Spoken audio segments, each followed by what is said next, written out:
Listen, I was 17 when my life first went off the rails. One day, Diana came to my house and announced that she was pregnant. Diana and I had been friends since school. We just hung out together. Were we in love? Hell if I know. I believed we were, but since neither of us had been in a serious relationship with anyone else, I just don't know. We had a few fights, but we always made up. Anyway, it came to a head. Diana's parents and mine insisted that we get married. Diana and I were happy with the idea, so we hurriedly arranged a wedding. I was never a favorite of Diana's parents, and getting her pregnant didn't improve their opinion of me. The wedding was a quiet affair at the local courthouse.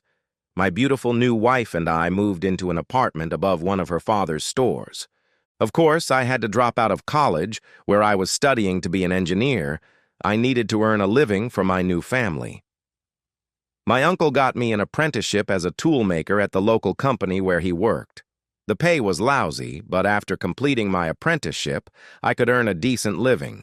In the meantime, I worked evenings and weekends to earn the extra money we needed to live on, and I hoped that one day I would be able to save up for a down payment on a house.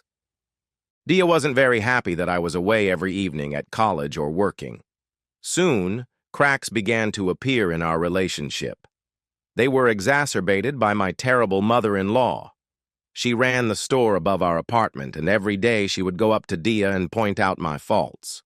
Look, I know I wasn't an angel, but I was doing everything I could for the woman I loved, who was going to be the mother of my child. But no matter what I did, it didn't seem to be appreciated. For a while, things improved a little between Dea and me when our daughter Nettie, Anita, was born. Dea and I were proud of our beautiful daughter. But the sleepless nights and the fact that I was always working or studying soon led to new arguments. And now there was a child in the house, and Gorgon seemed to be around more than ever. By that time, an open war had broken out between Dee's mother and me. To be honest, Dee's father was a really good man. I truly believe that sometimes he felt sorry for me. I fought because that's what my father always told me to do.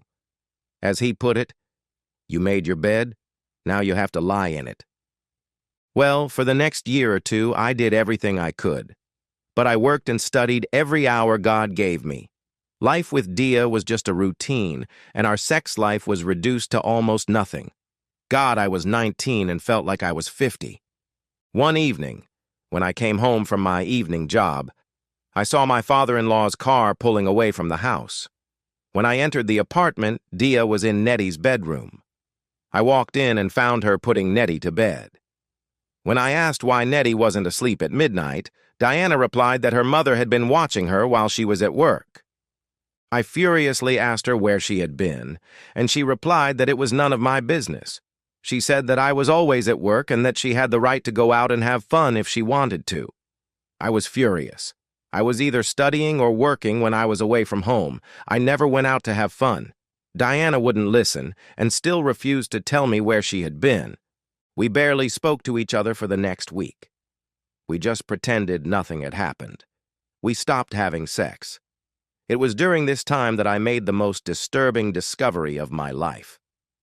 One Sunday morning, before going to work at the local pub, I was playing with Nettie and noticed that her hair color had changed. When she was born, it was mouse-colored like mine. Now there was a distinct reddish tint. Diana is blonde, her mother is blonde, and her father has black hair. Everyone in my family is blonde. Where the hell did that reddish tint come from? I studied Nettie closely. She had features that she had clearly inherited from Diana, but none of them resembled my family. What could I think? You can guess what I thought, can't you? I wondered if I had been deceived. In the 60s, there weren't all the genetic tests that there are today. But the next morning, I went to the doctor and talked to him. He, of course, cited medical confidentiality, but after much persuasion, he checked our blood types and said that I was most likely Nettie's father. It was strange of him. He didn't say that I was Nettie's father, only that I might be, and he didn't go into details. I found out Nettie's blood type and mine, but he didn't tell me Diana's. Then I went to see my doctor at work. I had been seeing him several times, as I had been overworking a bit over the past couple of years, and he was keeping an eye on my health.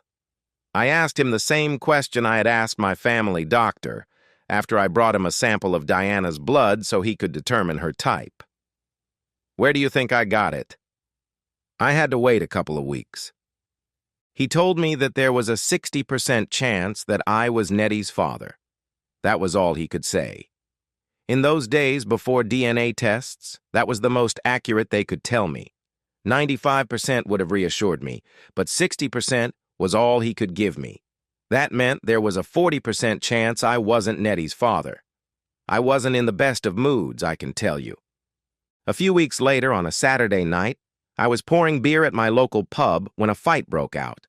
I stepped in and broke up two guys who were friends of mine and had had a little too much to drink. Unfortunately, I took a pretty hard blow in the scuffle, and my boss sent me home. It was around 10 o'clock at night. In those days, pubs closed at 11 p.m. Then there was time to finish drinking, and after that we had to prepare the bar for the next day, so I usually didn't get home until after 1 a.m. When I got home, Diana's mother was looking after the children. I was furious. Diana had left again without telling me. I demanded to know where Diana was and how often she went out on Saturday nights. Gorgon not only told me that Diana had a right to go out with her friends, but also refused to tell me where she had gone. But from her tone, I could tell that this was a regular occurrence. The argument that ensued between my mother-in-law and me was so loud that the neighbors called the police. This worked to my advantage, as they forced the bitch to comply with my request and leave my house. After calming Nettie down, I sat down and stared out the window, waiting for Diana to return. A little after 12, a car pulled up to the house, and I saw Diana sitting in the back seat. Diana got out and stopped, talking to the open door. I could see a guy sitting in the back seat. They were talking quite loudly, and although I couldn't make out what they were saying, I believed they were probably laughing and joking, as Diana was waving her arms. Then Diana closed the door and walked toward the house. But at that moment, her father's car pulled up. Diana was surprised to see her mother in the car and walked over to her. They talked for a while, and I saw Dia look nervously at the house, then turn and talk to her mother again. I don't believe Dia could see me watching her through the dark window. They talked for a while, then Dia's father got out of the car and walked up to the apartment with her. I sat down in the living room and waited. Diana came in and just stood there looking at me. Her father stayed in the hallway. As I said, I believed he was a good man. He was just standing there to keep me from losing my nerve and doing something I would regret. "What game do you think you're playing?" I asked. "I just went out for a walk with my friends," Dina replied. "Oh, you decided to go out with your friends and didn't bother to tell me. You asked your mom to come and sit with you, and you didn't bother to tell me either." "I knew you'd react like that, so I didn't tell you. You're jealous that I'm having fun. I'm always here with Anita. I got bored, so I decided to go out with my friends." "What friends and where did you go?" "My friends from school, you know them, Angela, Shirley, and the others. We went to the Fender Club to dance." "If you went with your friends, how did you get home at this hour? The buses aren't running anymore." "We took a taxi, and the girls gave me a ride." "What do you think I am, an idiot? You just got out of John Braga's car. That's not a taxi." "Oh, we were waiting for a taxi and John offered us a ride. He was at the Fender Club, too." "And how many girls were in your little group?" 5. We all squeezed in." "Damn. 7, all squeezed into that little Ford Cortina. It must have been cramped." "No, 6. There were only 5 of us and John." "No, Diana. At least 7. You seem to have forgotten Ray Stevens. The guy you were sitting on his lap. The guy who pulled your tits out when the car stopped." Diana gasped. I caught her off guard. She didn't realize that I had not only seen the car pull up, but could also see what was going on inside. The light from the shop windows illuminated everything in there like daylight. I saw tears glistening in the corners of her eyes. She was caught, and she knew it. "Why are you lying to me? John Bragg has been banned from the Fender Club for years. He was at the pub the other day complaining that they wouldn't lift the ban and that he always had that red-haired bastard Ray Stevens with him." "Cut the crap. You and Stevens had something going on when we were in school. You told me it was over when we got back together. You've been acting like a bitch toward me ever since we got married, and judging by your behavior, I don't believe it's over between you two. I think you've been seeing him behind my back, and Ray Stevens is the one who got you into the club. Why did you choose me? Did you believe that little slime ball couldn't be a good father? Or did he refuse to make you an honest woman? What the hell are you talking about?" "Anita, I'm talking about this. Haven't you noticed that her hair is turning red just like Ray Stevens? I wonder if there's more than a 60% chance that he's Anita's father." You're talking nonsense. You're Anita's father. You always said so. But the doctors told me that there's only a 60% chance that I'm her father. Diana's face turned red. She stumbled as if she didn't know what to say. You're talking nonsense. Anita is our child. How could you believe otherwise?" "Listen, Diana. You told me I was Anita's father, and I dropped out of college and married you. Ever since we got married, you've been less and less interested in me. And now I find you in a car with your ex-boyfriend, with your breasts exposed. I'm starting to think I was the fall guy. A fool. I think you've been cheating on me with Ray Stevens, and he got you pregnant. I've always been so careful. I could never understand how you got pregnant." But Ray Stevens isn't the careful type, is he? We all know he dragged Jennifer Hunt into the club at school and then denied everything. Did he tell you to get out too? Is that why you let me take the blame? Number. You're Anita's father. You're my husband. I love you. Oh, you love me, do you? Then tell me, when was the last time you said that to me? When was the last time we made love? Better yet, when was the last time you talked to me like a human being? Well, that's it. It's over. From this moment on, you're on your own. I'm leaving." With that, I got up, grabbed the bag I had already packed from the chair, and headed for the door. My father-in-law must have decided it was time to intervene. "Wait a minute, Rice. Calm down, please. You can't believe that Anita isn't your daughter." "Oh, yes, I can, Jim. Your daughter made me live in hell for almost 3 years, and I believe it's because she married the wrong guy. Well, I've had enough. Let her go find another sucker who will work like a dog for her." With that, I pushed him away and left the apartment. As I was walking down the stairs, Dia called after me, begging me to stay. Her mother had obviously heard the commotion, got out of the car, and started yelling at me. I was surprised to hear Jim yell at her, "Shut up, you stupid bitch. I believe this is all your fault. You never gave the guy a chance." At that moment, I turned the corner, so I couldn't hear what they said next. What should I do now? I didn't know. If I went to my sister's, Dia would find me soon.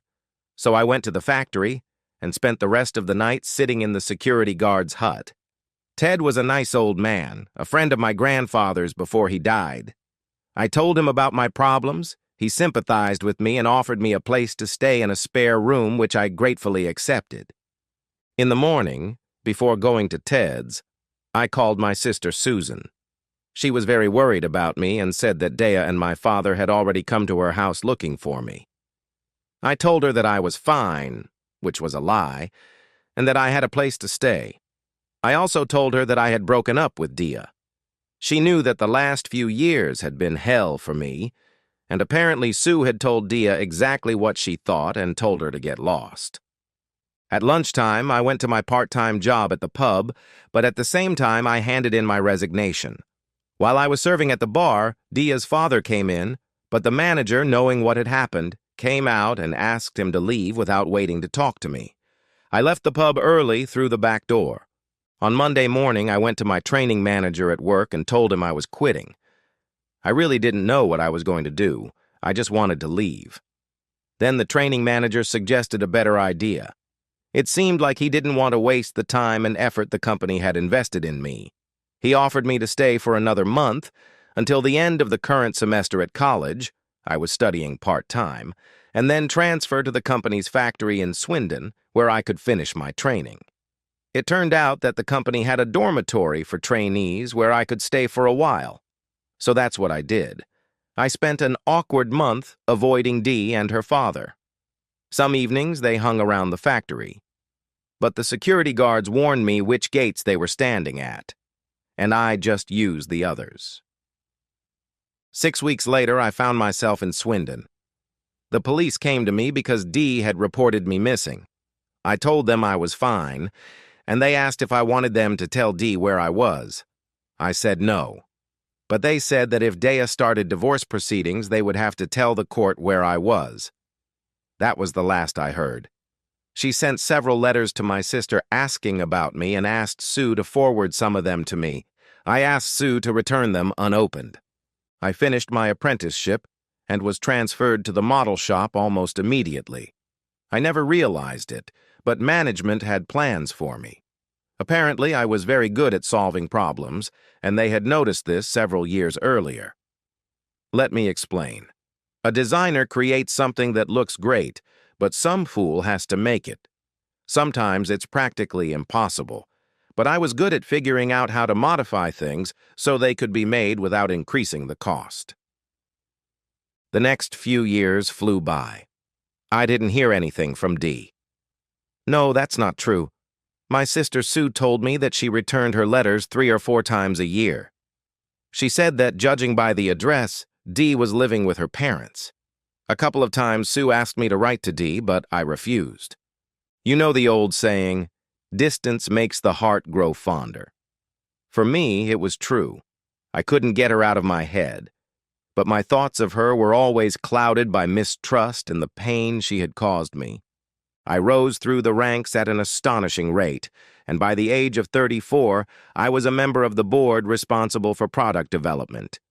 I had a nice, not great house and a fancy company car. Women? Yes, I had them.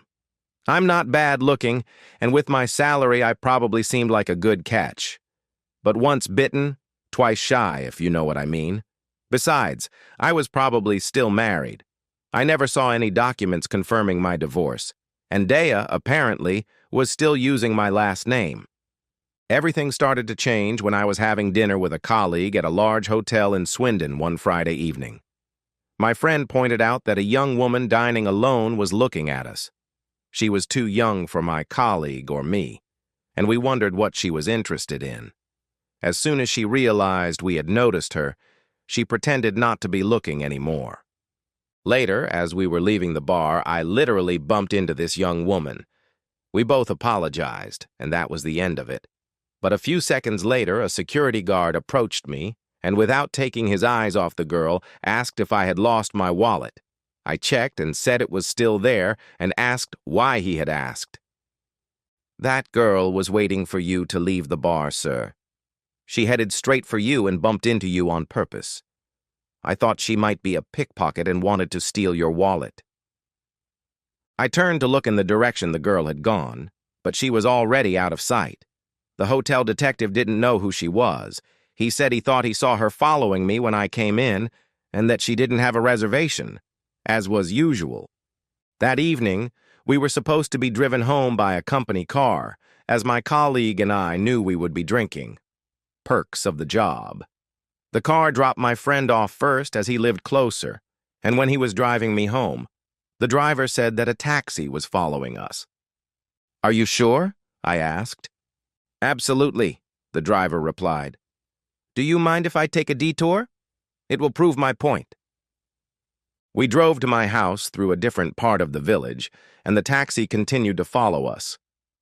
Well, that proves it, boss. He's definitely following us. What should I do? It's no secret where I live. Drop me off and drive around, see what the taxi does. Call me back and let me know, but don't get yourself into trouble. All right, boss, I won't lose him. I believed my driver was enjoying the intrigue. Half an hour later, he called me. Everything's fine, boss. I followed the taxi into town.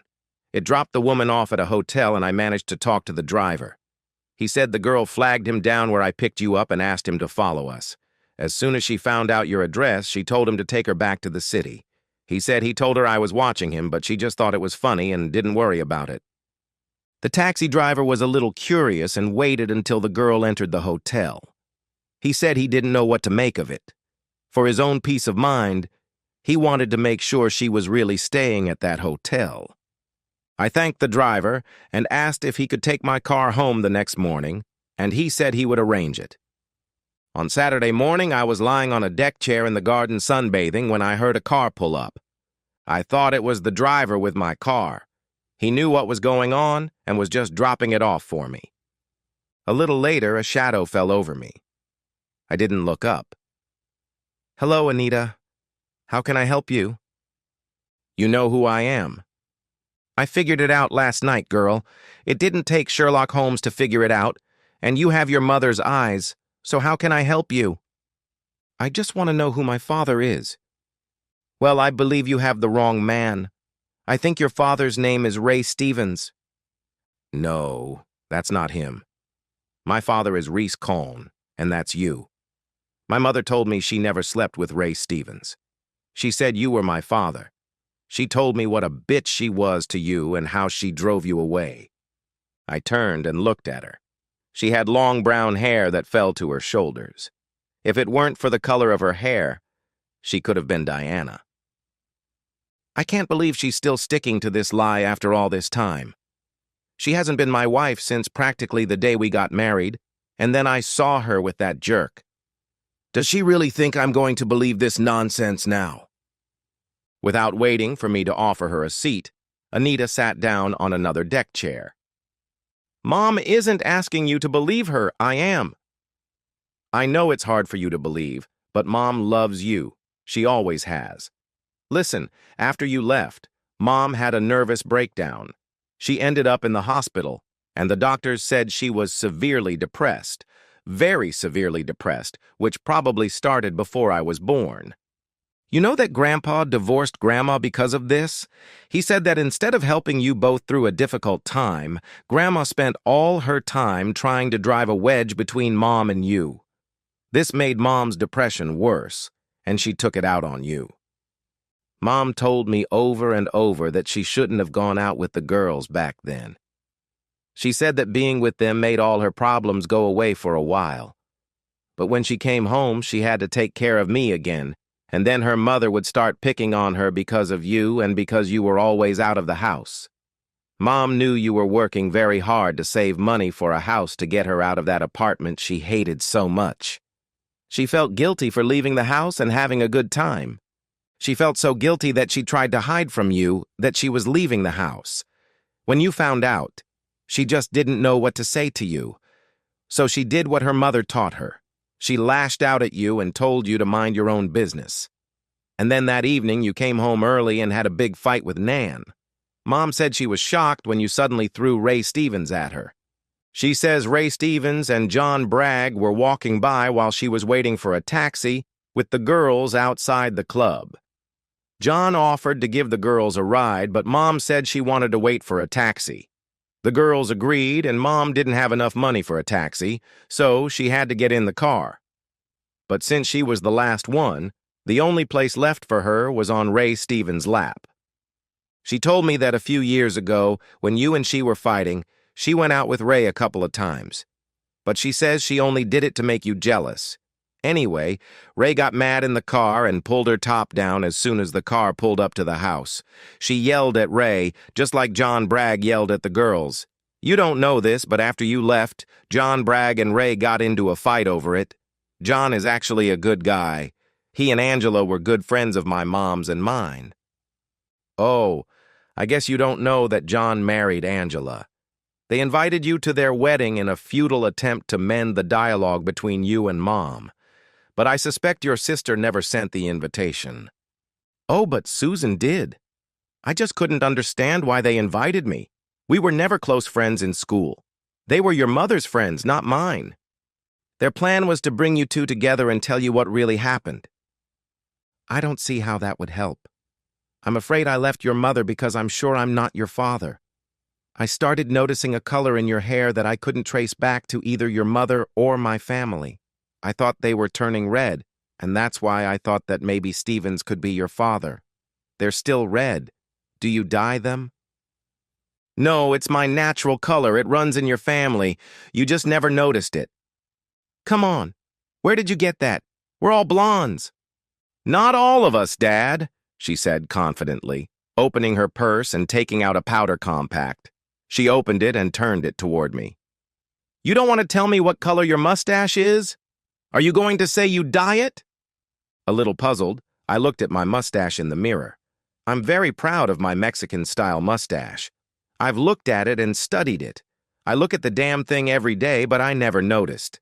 It's not blonde. It's brown. No, not red. No, it's a very light chestnut color. Oh my God! Yes, Dad. Your father's beard was the same color, but you probably never noticed. Here, look at these old photos. She pulled some photos of my father out of her bag and handed them to me. When you left your photo albums behind. A couple of years ago, I noticed the color of his beard in some of the photos. It seems to change a little. In the Christmas photos, the color is quite bright, and in the summer photos, his beard is almost white. Grandpa and I have been looking for you ever since I noticed it. Looking at the photos of my late father, I suddenly remembered how the color of his beard had changed. And then I understood what Anita was talking about. I think I screamed and burst into tears. My whole world suddenly collapsed. I couldn't think clearly or understand what was happening. I must have been on the verge of a nervous breakdown. I remember Anita jumping up from her chair and hugging me. And then, nothing. I don't know how long I sat there crying. The next few hours are a complete mystery to me. When I came to, I was lying on the bed, and my doctor was giving me an injection. He was saying something to me, but I couldn't hear him, and then the room went dark again. Later, I learned that the shock of realizing I had been so wrong was almost too much for my brain to handle. The doctor gave me a sedative, hoping that rest would help. I opened my eyes when I heard a voice say, "Reese, can you hear me?" The room was dark and I could see stars in the window to my left. Turning my head to the right, I saw a vague silhouette. Then the voice I knew so well said, "I'm sorry, Rice.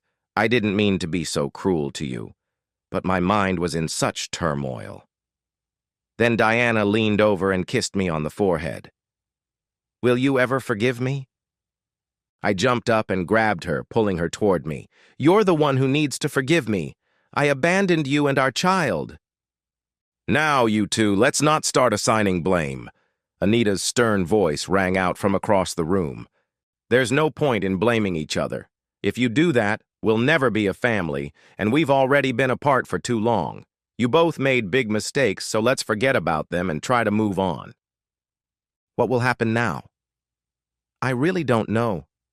Diana and Anita are staying at my place for now. Dia and I talked, kissed, and hugged a little. Diana wanted to sleep with me, but I asked her to wait. I'm not the young man she married many years ago. She may decide that she doesn't love me after all. Anita believes that's unlikely. Now I realize that Diana and I were too young and naive when we got married, and she had Nettie.